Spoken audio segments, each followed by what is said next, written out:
had a great gig in Ann Arbor, Michigan this week. Drove up there, just wonderful people, a great venue. Everybody treated me so nice. So many folks that listened to the show said nice things to me. I really enjoyed it, and I want them to know that. It'd been a while since I'd played in Ann Arbor, so it was nice to be there, and I promised to try my best to come up a little quicker this time. But as I was driving up, I went through Cincinnati, and I had memories of when I was a kid. Even when I was in my 20s, I was a Cincinnati Reds freak, and I would drive to Cincinnati, and as part of that trip, I would stop off and eat Skyline chili. So in the interest of partaking in things indigenous to the area, which I always try to do when I travel, I stopped off on this trip and I ate me some Skyline chili. And I have to be honest, I don't have the slightest idea what I once saw in Skyline chili. It was terrible. It's about 25 years since I've had it, so I guess my palate has changed. And for those of you around the world who don't know, Cincinnati has their own way of doing chili, and it's a very good thing, but not a big Skyline fan anymore. I apologize to my friends in Cincinnati. But on the way back from the gig in Michigan, I drove up to Hell, Michigan. I can say that I've been to Hell and back, a little town called Hell. And that was fun. Drove back down through Battle Creek, Michigan, visited the grave of Sojourner Truth. She was born a slave, later became an abolitionist, a women's rights activist, just a wonderful, wonderful person that I wish we had more of in this world. I was paying my respects to her at a cemetery in Battle Creek, Michigan, and a couple of squirrels that were jet black came running out in front of me. I had never seen black squirrels in my life, so that was worth the trip alone. I had no idea there were such things. I said something about it on Twitter and became painfully aware there's plenty of them in the world, and I must have led a sheltered life and had never seen them.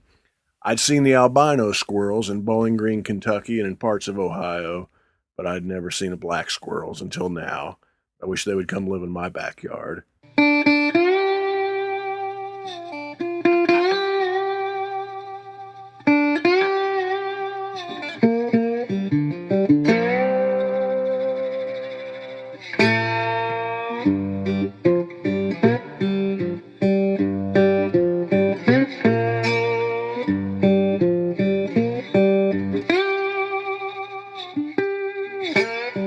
Hi friends, this is Otis Gibbs, and you're listening to Thanks for Giving a Damn. I'm sitting here in my living room in East Nashville.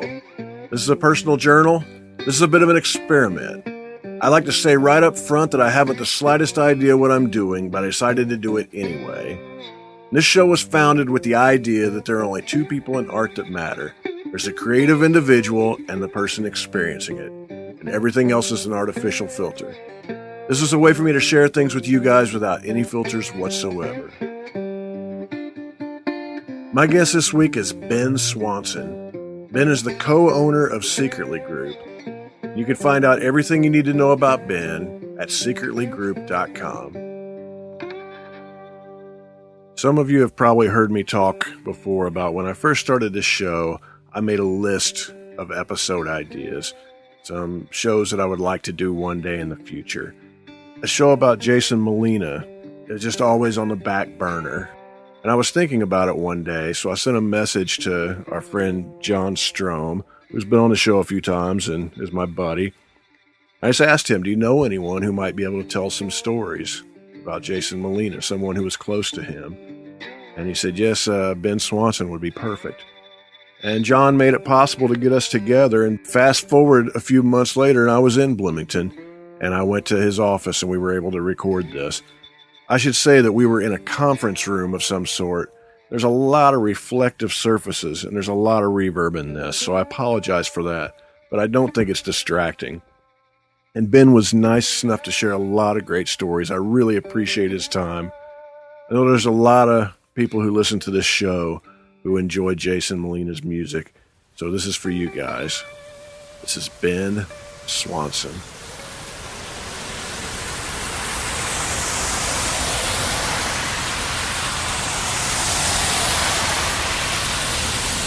I first heard Jason's music through the first Songs of Highest 7-inch on Palace music.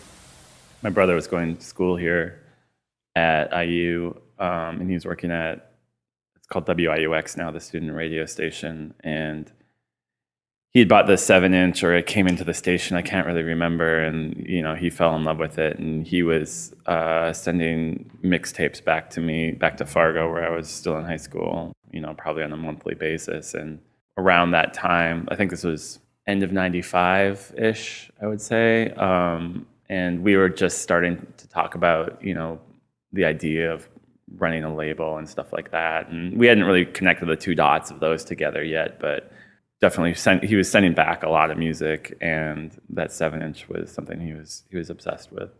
Remember the first time you met him in person? Yeah, it was in New York. My first time going to New York at this record store called Adult Crash. It would have in the summer of '96. I had only been in Bloomington for a couple months, or maybe even a month. And we wanted to start a record label. There was a lot of local bands that we wanted to work with, but we're just trying to figure out what the first thing we wanted to put out with. And we were just obsessed with Jason's music. And we emailed him. We spent like all night crafting, this dumbest, simplest email message to him. But we were like so nervous because like we didn't know him at all. And he was a total rock star in our eyes. And, he wrote back like probably a 2-sentence email. It was really cryptic in his typical Jason way. And, we sort of corresponded back and forth, and we'd always, I think it was probably only a few emails back and forth, but every email was cryptic. And, finally we got up the nerve to ask him if he wanted to do a 7-inch with a label out of Bloomington that hasn't done anything before. And he basically gave us the first in a long line of tests and said, if he's like, I'm playing a show at Adult Crash, on this date. I think it was July or August of '96. And if you show up, I'll give you a DAT. I'll give you a master. And so I think it was like 2 weeks later or something like that. And so we piled into the car and drove the 14 hours to New York and showed up about 45 minutes before they played, and talked to him for about 45 minutes afterwards. He gave us, we kind of had no idea if he was actually going to give us a master or not, but, he did, and, that's how we first met him. He was friendly, but, he was his typical awkward self. He was less cryptic than on email. Like, it was weird meeting for the first time because it was the lyrics of that first 7-inch and the first, couple records are just very unique. And his emails, sort of the way he uses language, fed into that mythology. And then you meet him and he still had sort of a little bit of that mythology, but it was way less so. He was more personable than that. And I don't know. I didn't know what we expect, but I just imagined this like total weirdo, and like and he wasn't. He was a Midwest kid, and just was younger than I imagined. But he was talking about his band, like his bass player. He kept referring to him as a pirate because he was wearing his leather pants for 666 days in a row. And so and it was just like one of those, when you first meet someone and you're talking to them for a half hour, that's like just such an odd thing to talk about, but he was really into it. And you couldn't tell if it was true or not, but it turns out it was true.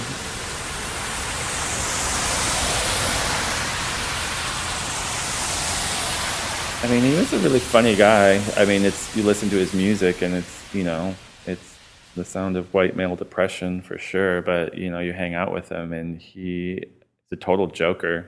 He lived in Bloomington off and on for several years, and when he first moved to Bloomington, he moved in with my brother and I, and he would do these things called songs jazz dance. Like he would always have like songs something is what he would just call whatever, like songs pumpkin pie or whatever. It was just a dumb thing. But he would just do these like weird interpretive dances out of nowhere. And like, it was like the goofiest, dumbest thing ever. And it's just like, you hear some of his songs and then you just see this guy doing this like weird, goofy interpretive dance. It's just pretty hilarious.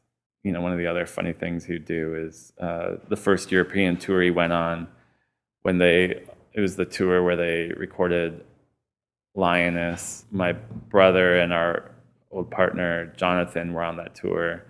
I stayed back in Bloomington. This was like, pre-cell phone. This is like 98, 99. This is like where internet is very spotty. We had just gotten a fax machine. And so it was like people still use travel agents and stuff like that. And you weren't buying plane tickets on the web or anything. And so I ended up playing like international travel agent for them as, plans would change while they'd be on tour. And so they'd like every day I'd get like a fax from them of like, we need to book a ferry from like Sweden to Germany or something like that.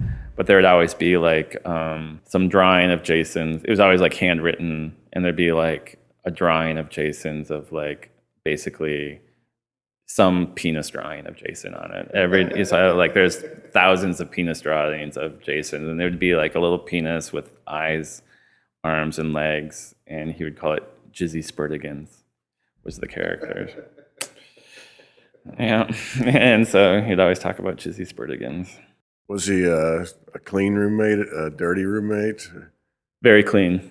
In Oberlin, he lived in this house for several years, and there was different iterations of people that lived there, but he lived there for several years. And I think towards the end, when we saw it, when we went out to Oberlin to at one point to meet him, his last few months there, he had moved into this. It was like a big house, like a 5 or 6 bedroom house, just a total college rental, shithole. But he had moved into this one tiny, like just bigger than a closet that he had put a padlock on. He had just like a cot, like a little portable record player, and maybe like some weird Civil War trinkets or whatever. It was very Spartan. But everywhere else in the house was like just trash everywhere. And they won some contest on like Jesse Raphael or something like that, of like the messiest house in America. And so he was living it, and he was pretty upset about it, but like he kind of like didn't care. But that's what he put a padlock on his door. He's like, I don't care what goes on out there. I just have this like little cot. So he was very, very neat. Sally Jesse Raphael is the last name I expected. Yeah, I know. I'm pretty sure it was her. I know.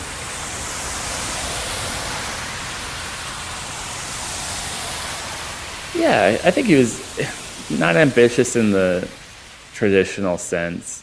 He had an amazing work ethic, and I think that's very much like the Midwestern thing in him. And he was always about the work. For the longest time, he'd be up at like 5 a.m. and he'd make tea, and he would write for like the first 3 or 4 hours of the day. And that was pretty much every day. And, they were touring constantly and all that, but back then he was writing constantly. He was just, it was a weird time in the music industry because it was the mid 90s. Indie music had been around for a while, but like it was first becoming more accessible to more people. And so that's the long-winded way of saying he was ambitious, but like, it's not like today where like, I think a lot of younger musicians, people just starting out, can see the clear path, whether they're able to attain it or not. They see like that they need a lawyer, they need a manager, they need a booking agent, and all that. And back then, people were just like flailing around. It's like, I just write music and like happy for anything. I think when you grow up in the Midwest, your natural disposition is that you're fucking isolated, but it evolved a little bit, like in terms of he was definitely concerned about money or finances in the sense that he wanted to be self-sufficient. He didn't really care about making a ton of money or anything like that. He saw real value. Like he really liked himself as like a blue collar musician. And like he would have all different iterations of, I just make the donuts, you guys sell the donuts, and that was really like his MO, was just like, he just wanted to make things. So he didn't always have like the best business acumen, and he didn't really have that ambition outside of being self-sustaining, which he did actually relatively quickly. That's actually something that he struggled with. I think he had a bit of, it's not quite survivor's guilt, but something similar when you're like it's in your DNA to be a worker, but there's this sort of idea that there's that thing in the back of your brain that like being a full-time musician isn't quote unquote real work. He knew that, like everyone knew, like you intellectually know that it's real work, but I think it's a real Midwest ethic that like it doesn't feel like real work, or it shouldn't be real work. It's a luxury. And so I think that tension was something he always struggled with. And that's, I think that's partly why, again, he'd be up at like 5 a.m. writing songs, or he'd be touring all the time or whatever. And he was certainly like, we'd have so many conversations with him because he would finish a record and tour on the record, but be playing almost no songs from that record. He'd be playing the new songs that he was writing because that's how he wrote. And it was like so frustrating. And I think towards the end, especially with Magnolia, with that band, he began to see like become a little bit more pragmatic about it, and saw that there was like maybe a bigger game to be played. And one of his ambitions, he had many ambitions with that band, but one of it was for that band to be a self-sustaining unit. And he really took to heart the responsibility of making sure that those guys could make a living. He never wanted to do, like, he hated taking photos. He didn't really care for videos that much and all that. He, there were certain like old school press that he'd like, if he got in Mojo or, a small mention in Rolling Stone, like that was cool. But outside of that, I think he just kind of took it as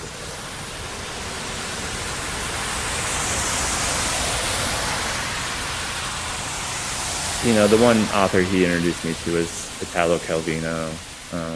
But he was really into like the form that, and I can't remember, I'm so bad with names, but some of the form that Calvino was using in some of his books, and sort of this circular structure to it. And he was really interested in how different people were, whether they're authors or poets or musicians, really experimenting with structure. And the same with like tuning, like on Pyramid Electric Company, he around that time he got really into Ali Fake Toure. I think there's a few reissues that had come out on None Such or Raiko around that time, and he got really into like African tunings. And he was like such an odd guitar player anyway, because he started off playing bass, and then when he started Songs Ohia in the mid-90s, he had a tenor guitar, basically like just a 4-string giant ukulele, basically. He played that for a long time, and then he switched to electric, but he'd play an electric with only 4 strings.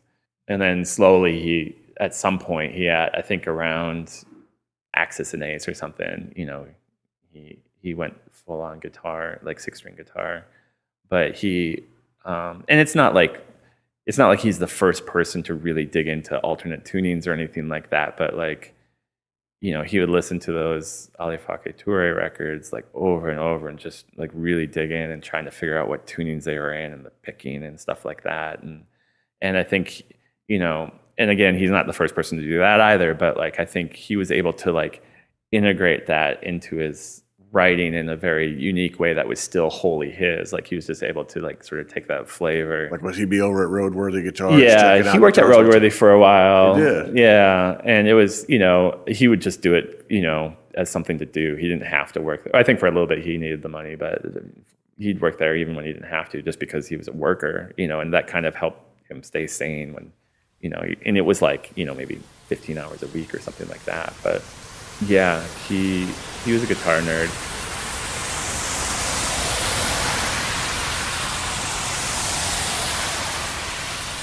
When did you first started realizing maybe he had some issues? It was around when Magnolia started, or shortly thereafter. And that, it's kind of one of those things where it's like it's hard to, because he was such an odd duck anyway, it was sometimes hard to tell. I don't think it got really serious until like the latter part of 2000s, like 2008, 2009 is when it got pretty serious, I think. And, he would just like call up and, you could tell he was, it would be like 11 a.m. or whatever. And, He was pretty drunk. It got really bad when he moved to London. He and Darcy moved to London. She had gotten a really good job there, and he had lived in London when he was in college for like 6 months or something. And so he liked the city, but I don't know, it's complicated. I think part of it is he loved Chicago, but I don't know how much of like a big city person Jason actually was.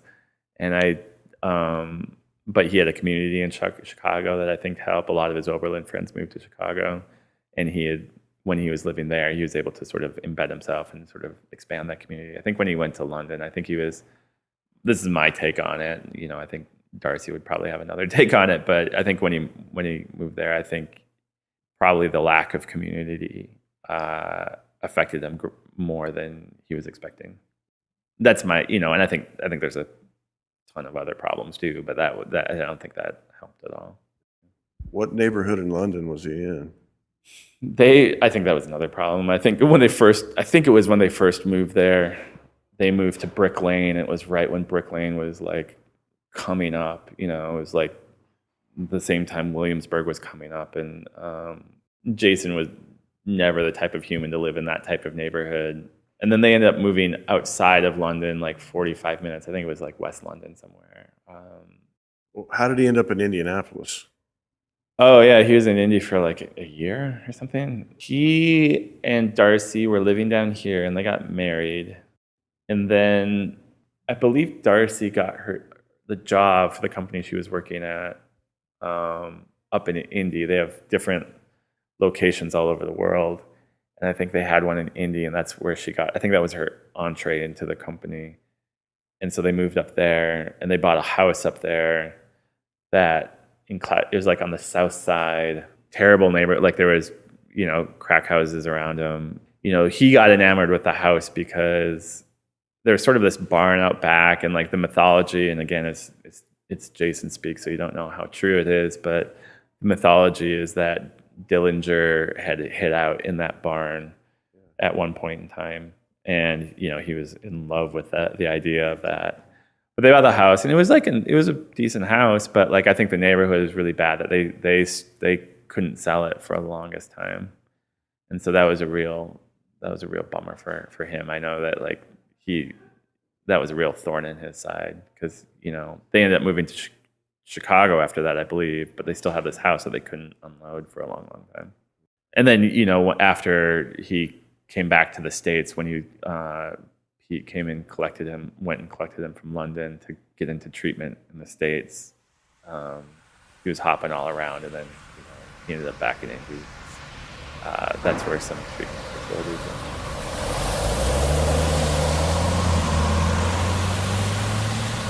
Yeah, last time I saw him was in Bloomington. I can't remember the exact last time. It was one of a few times when my wife was severely pregnant with our first kid, and we had gone to a comedy show at the Comedy Attic. And I think it was Tig Notaro, actually. I think that might have been the last time. But I might have hung out with him a few more times when he was in Bloomington. But I didn't see him after he moved back up to Indy, just because like around that time it's like I was either just getting ready to have my first kid, and then she came, and like I was super not freaked out, but well, I guess freaked out, but like super busy with that, and it was just like really hard just adjusting to that, and like the thought of like spending a day and going up to Indy to see him was just like, it was really challenging for me. I definitely regret not doing it, but it was a super challenge for me. My dad was an alcoholic, and he died from causes of that,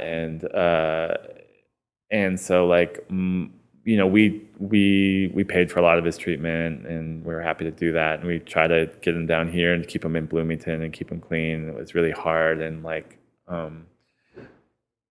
my take on it is like, it's just, unless you want it, no one else can do it for you. And that doesn't mean it's going to be easy, obviously, or anything like that, but like it's like you have to like flip that switch in your brain that it's like, you're going to do this. And that doesn't mean you're going to be perfect either, but I think he tried to flip that switch in his brain, but he was never quite able to do it.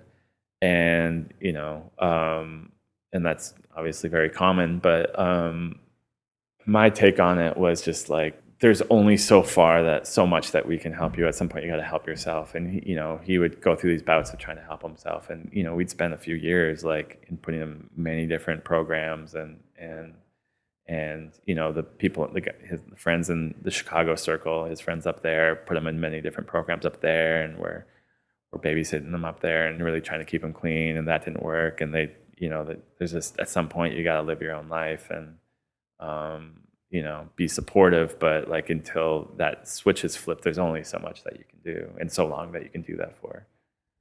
Being in the arts world, we get to see this a little too often. Yeah. And you realize how hopeless it is for the person on the outside trying to help. Yeah.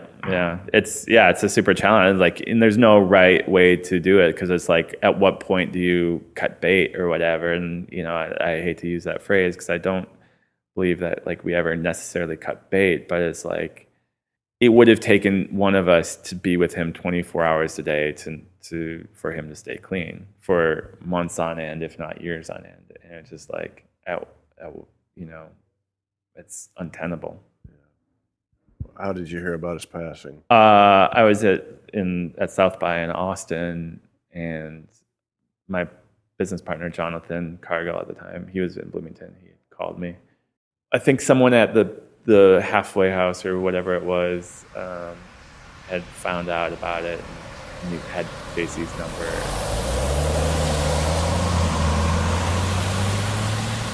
I mean, I don't think it's any like necessarily secret for people that are aware of Jason's music, but like I think my goal for Jason's music is to like really just kind of keep it out there and keep introducing people to it, because I really do believe he's like a songwriter for all time. And I think people are gonna, whether he continues to sell records or not, I'm not as interested in that. Obviously selling records is cool, but I think he is legitimately up there with like the great songwriters of all time. So like I think for us it's we have hundreds of hours of demos and unreleased material and stuff like that. And there are quite a few people listening to this that have never heard his music. What would be the starting point you'd send them to? Magnolia Electric Company, the album, for sure. For me, I think Didn't It Rain is his, where he's at his pure peak lyrical spot in his career. But I think, Magnolia Electric Company is just like it's a master stroke on all levels. Perfect record. There's a book coming out, I don't know, a biography. Erin Osmond, she was actually in Bloomington for a long time. She lives up in Chicago now. She's a great writer. She legitimately did an amazing job with it, and she did her. I'm proud that she was able to like really deliver on Jason's legacy in that way, and I know she busted her ass, and I guess I appreciate that, because it could have been really lame, and I'm just glad it wasn't lame. I really appreciate you taking time to invite me into the office here. And yeah, definitely. Put up with me. It's beautiful to get to hear these stories. Yeah, for sure. Yeah, it's fun to talk about it.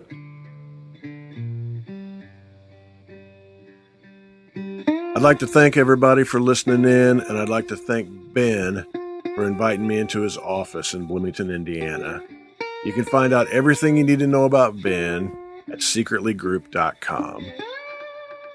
If you'd like to help support this show, just go to otisgibbs.com and you can pick up a CD, a t-shirt.